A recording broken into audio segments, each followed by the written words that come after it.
Capítulo 5. O cultivo. Conhecendo o Senhor e o Senhor Deus, tomou o homem e o colocou no jardim do Éden para cultivá-lo e guardá-lo. Gênesis 2:15. Cultivar é preparar e cuidar a terra para que produza ou desenvolver-se, aperfeiçoar-se. O Senhor nos chamou a uma parceria em arar a terra do nosso coração. Isso significa que Ele não fará tudo em nosso lugar. Aquilo que não temos condições de fazer já está pronto no reino do Espírito. Ele nos proveu de capacidade para nos desenvolver nele. O Espírito Santo é o nosso discipulador aqui na terra e nos guia a toda a verdade. Isso significa que ele nos guia ao conhecimento das profundezas de Cristo, a totalidade da sua pessoa, pois este é a verdade. João 14:16 e João 14:16 e 13. Porém, discipulado leva tempo, empenho e prática para que a verdade prevaleça sobre a mentira, que em nós estava enraizada, bem como não descarta o ensino dos mestres e líderes, tampouco o discipulado físico. Quando a semente cai na terra, fica oculta até que se formem raízes e depois cresça segundo sua espécie. É o que Jesus ensina sobre a parábola do grão de mostarda. E ele disse: A que assemelharemos o reino de Deus? Ou com que comparação o compararemos? É como um grão de mostarda que, quando se semeia na terra, é a menor de todas as sementes que há na terra. Mas, tendo sido semeado, cresce e torna-se a maior de todas as hortaliças, e cria grandes ramos, de tal maneira que as aves do céu podem abrigar-se à sua sombra. Marcos 4:31 e 32. Um adulto ou idoso um dia esteve oculto na barriga de sua mãe, desenvolvendo-se até a hora de nascer, para continuar a desenvolver-se em um processo natural. No reino de Deus, do qual trata a parábola acima, também há gestações e processos espirituais. O próprio Jesus disse que aquele que nasce da carne é carne, mas o que nasce do espírito é espírito. João 3. O nosso crescimento espiritual, como o de qualquer criança, necessita se desenvolver de forma saudável, assim como uma semente plantada requer cultivo para se tornar uma árvore frutífera. O secreto é esse lugar da barriga crescer, do cultivo, do ensino, da alimentação específica, do cuidado de Deus para um adequado desenvolvimento. Mateus 6:6. Quando falamos em conhecer a Deus e prosseguir em conhecê-lo, não atentamos para o significado do termo conhecer. Este vem do hebraico yada, e significa, entre outros, conhecer alguém por meio de relações sexuais, referindo-se à intimidade extrema. Assim como a gestação humana é um sinal de que houve intimidade sexual entre homem e mulher, a gestação espiritual requer intimidade com Jesus através do Espírito Santo, por meio da oração e da palavra do Senhor. Neste caso, não falo de intimidade sexual, não é isso, mas um conhecimento puro e profundo com Jesus através do Espírito Santo. Não por acaso, Jesus fala para orarmos em secreto, a portas fechadas. Mas tu, quando orares, entra no teu quarto e, fechando a tua porta, ora a teu Pai, que está em secreto. E teu Pai, que vem em secreto, te recompensará publicamente. Mateus 6:6. King James. Quarto é um lugar íntimo da casa e não está aberto a todos. É o lugar onde um casal se relaciona e onde se conhece. Sei que alguns conceitos deturpados podem ser um empecilho para o real entendimento das Escrituras. Salomão, ao falar da Sulamita, uma representação da igreja, diz: Eis que és formosa, meu amor, eis que és formosa. Tu tens os olhos das pombas. Eis que és formoso, amado meu, e também agradável. O nosso leito é verde. Cantares de Salomão 1:15 e 16. É no secreto, no cultivo de um relacionamento, que homem e mulher podem usufruir do prazer criado por Deus e colher os frutos, Yada Strong Dictionary. Dessa relação, que além de intimidade, unidade e cumplicidade, culminam nos filhos, frutos. Da mesma forma, as Escrituras falam de um prazer que culmina em frutificação. Abençoado é o homem que não anda no conselho do ímpio, nem fica no caminho dos pecadores, nem assenta na cadeira dos escarnecedores. Mas o seu prazer está na lei do Senhor, e na sua lei medita de dia e de noite, e ele será como uma árvore plantada junto aos rios de água, que produz seu fruto em sua estação. sua folha também não murchará, e tudo aquilo que ele faça prosperará. Os ímpios não são assim, mas são como a palha que o vento lança para longe. Portanto, os ímpios não ficarão de pé no juízo, nem pecadores na congregação dos justos. Porque o Senhor conhece o caminho dos justos, mas o caminho dos ímpios perecerá. Salmos 1, 1 e 6. Aquele que cultiva um relacionamento com o Senhor é verdadeiramente próspero. De acordo com os versos acima, prósperos não é aquele que já leu a Bíblia toda, fez curso de teologia, conhece o hebraico e o grego, decorou passagens inteiras das Escrituras, embora tudo isso seja bom e importante, mas aquele que tem prazer na lei do Senhor e nela medita de dia e de noite, que se regozija em conhecer e praticar a sua palavra. Claro que só chegamos ao nível de ter prazer na lei de Deus após um processo de perseverança em leitura das Escrituras, unido à vida de oração. Próspero também não é aquele que tem muitas posses e riquezas. Existem pessoas extremamente ricas que nem ao menos têm aliança com Cristo. Deus não condena a riqueza, nem proíbe ninguém de ser rico. No entanto, não confunda a riqueza com prosperidade. Aquela se baseia em ter muito, a segunda em não ter falta.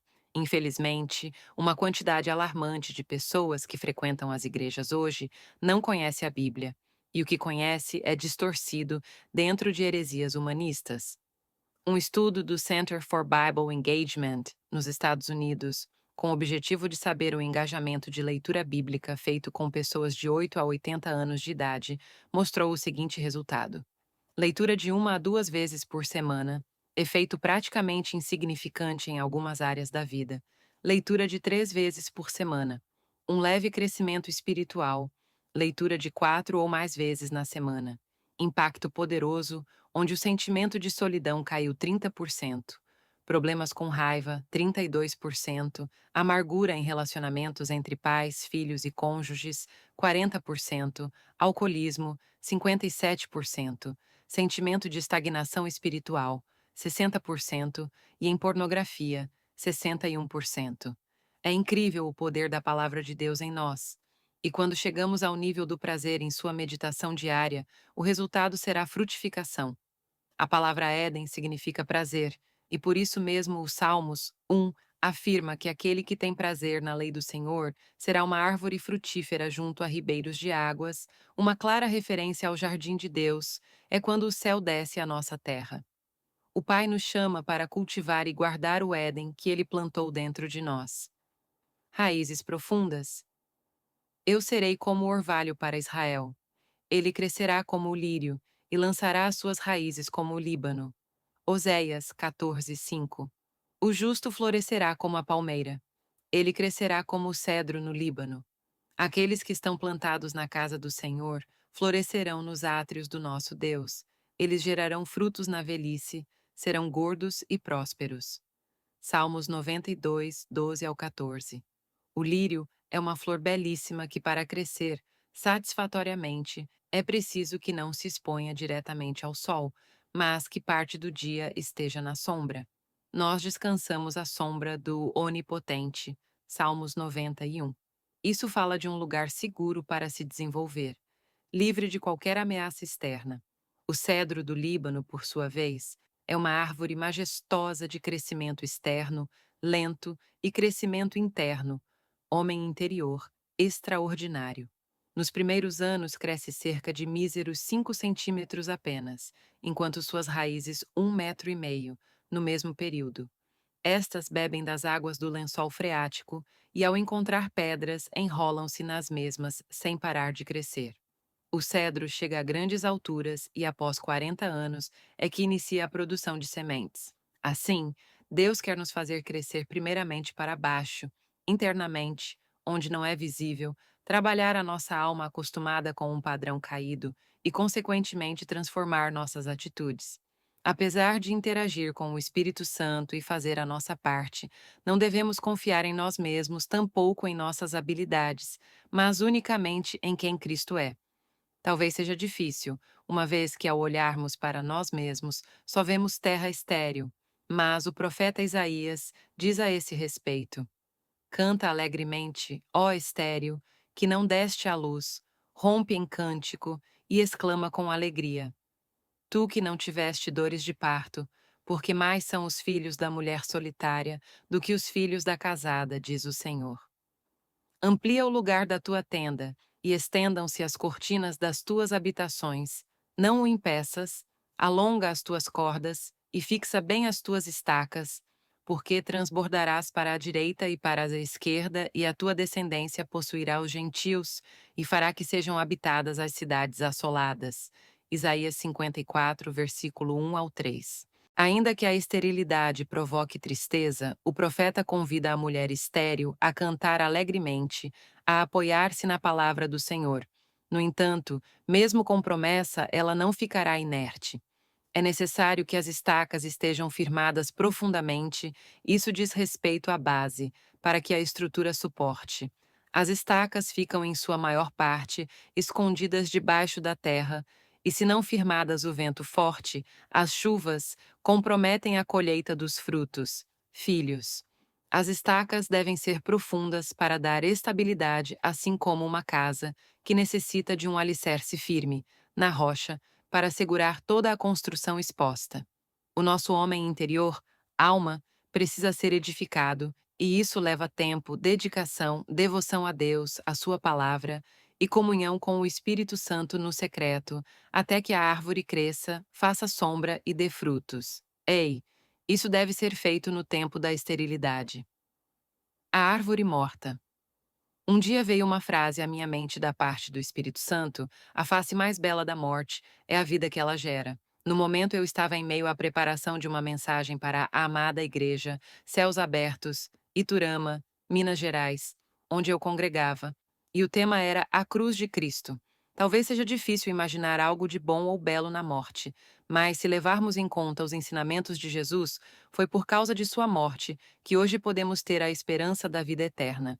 Uma camada importante para uma terra que está em preparação para a plantação é o humus, o qual é a matéria marrom escura da camada superficial do solo, produzido pela decomposição de matéria vegetal e animal, que pode ser composta de folhas secas, plantas e animais mortos.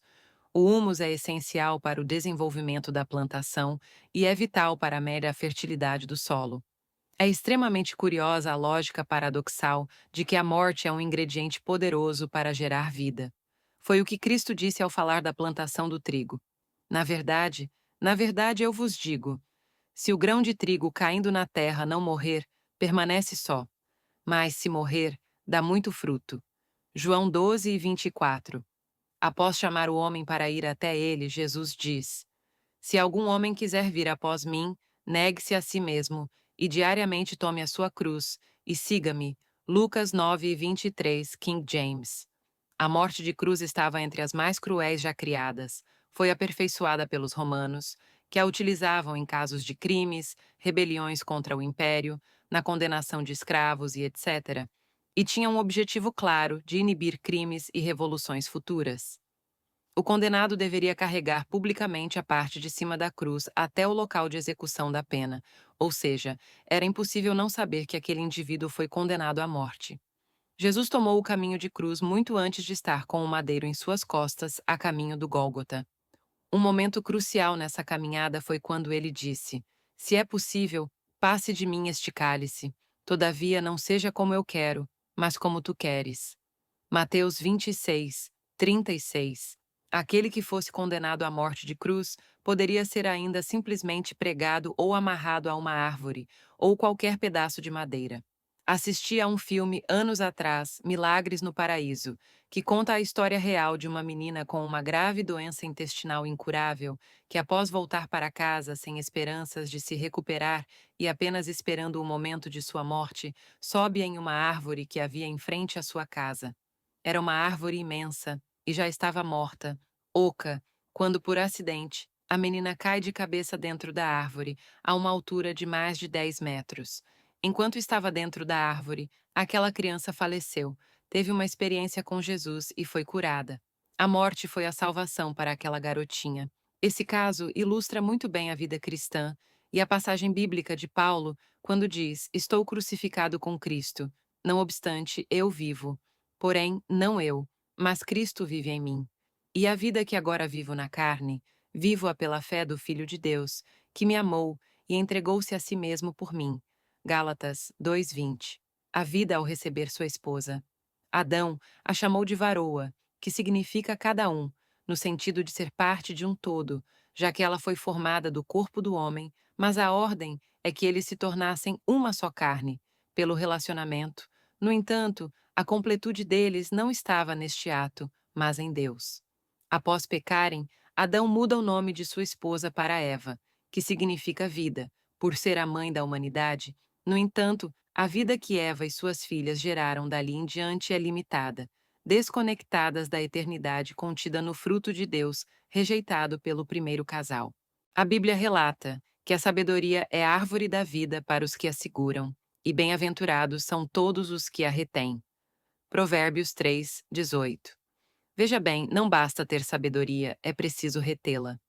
Tiago ensina que há dois tipos de sabedoria: a terrena, que é humana, animal e demoníaca, e outra sabedoria, que é divina.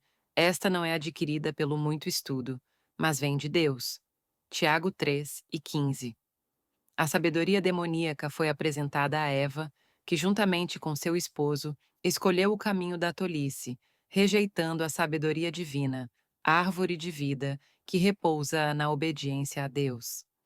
Salomão, o homem mais sábio de sua época, faz um apelo. A sabedoria clama lá fora. Ela levanta sua voz nas ruas.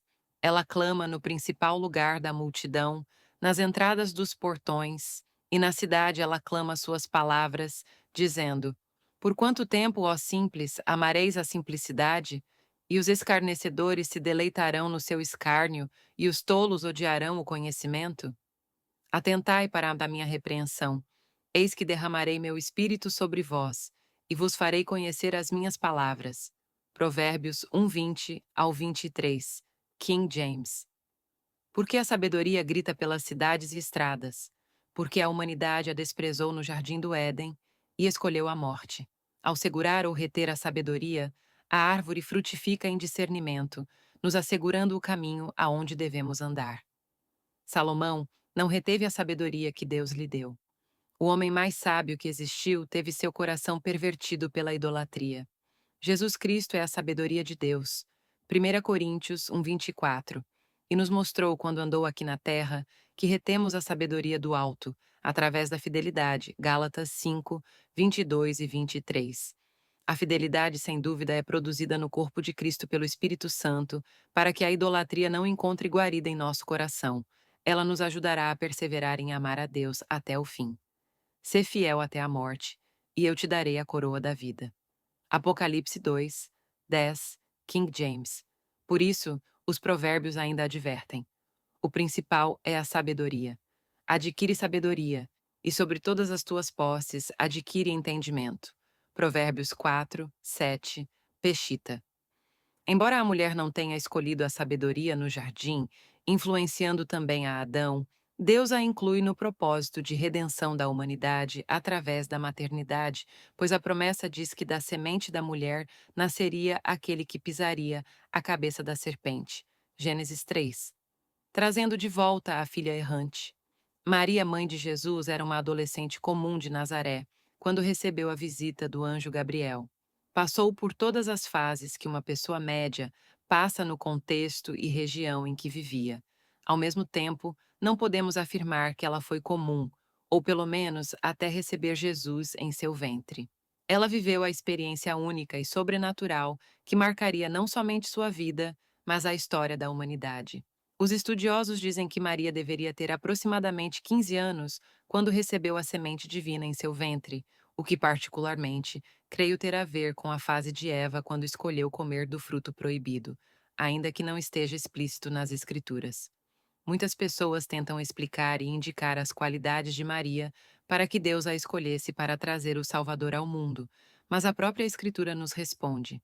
E o anjo se aproximou dela e disse: Salve, tu que és muito favorecida. O Senhor está contigo. Bendita és tu entre as mulheres. E vendo-o, ela ficou perturbada com o que ele disse e pôs-se a pensar que tipo de saudação seria essa. E o anjo lhe disse: Não temas, Maria, porque tu achaste graça diante de Deus. Lucas 1, 28 ao 30. Maria foi coberta pela graça de Deus, um poder que favorece sem mérito algum de quem foi favorecido. Por ter sido pela graça, não quer dizer que foi isento de critérios. Deus faz como lhe apraz, e tinha que ser uma virgem, alguém que ainda não tivesse conhecido um homem sexualmente e da linhagem familiar da casa de Davi. E José preencheu o requisito. Lucas 1, 26 ao 27, Gênesis 49, 8 ao 12. Ao contrário de Eva, Maria escolheu o fruto da vida pela obediência e declarou ao anjo: Eis aqui a serva do Senhor. Faça-se em mim segundo a tua palavra. Lucas 1:48. Seu nome significa rebelião, mas o seu coração de serva humilde fez dela uma árvore frutífera, redimindo a maternidade e concorrendo para que se cumprisse a profecia de Gênesis 3. Através dela nasceu aquele que pisaria a cabeça da serpente.